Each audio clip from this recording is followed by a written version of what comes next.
I'm delighted to be at Glen in Aberdeenshire, Scotland, because this is glaciated scenery. Ironically, I first saw glaciated scenery not in Britain where I live, but in Mongolia in 2018.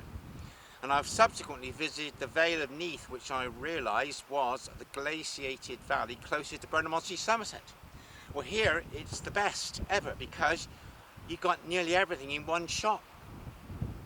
If we turn the camera to the left and look to the heavens, you will see a mountain ridge which is covered in scree, and that is a tarn.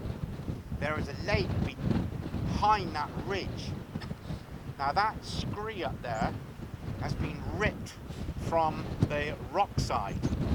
Over the years, snow fell into this crevice, this hollow in this mountain top ridge, and caused a massive amount of ice to form, which fueled a glacier which slid down that V-shaped valley where you can see the stream.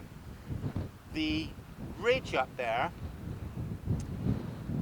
shows all this rock that's been plucked from the side of the mountain when the ice started moving.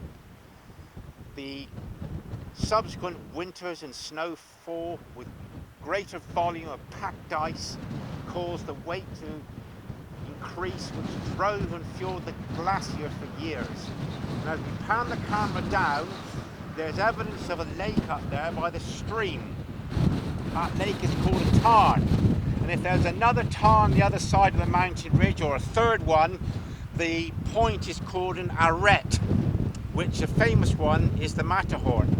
And as the glacier slid down the valley, you can see there's a river. But the river is so narrow that it didn't have the size and the power, the width, to create this valley.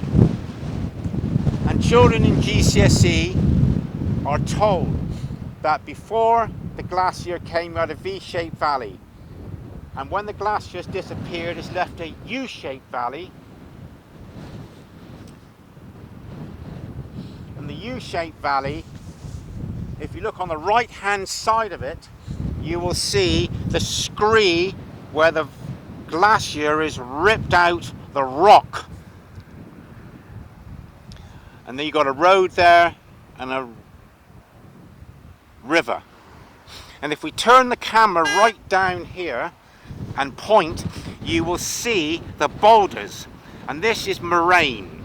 If it's formed in a straight line in the middle of the valley, that's where two glaciers formed. If it forms at the snout of a glacier where it melted, retreated, that's terminal moraine. But we've got moraine here scattered as the glacier dropped the rock as it moved down the valley, and these rocks would have gouged out the valley, causing it to be U-shaped. So as we finish this video, I hope you'll find that this glaciated lesson will stimulate you to see more of the British Isles.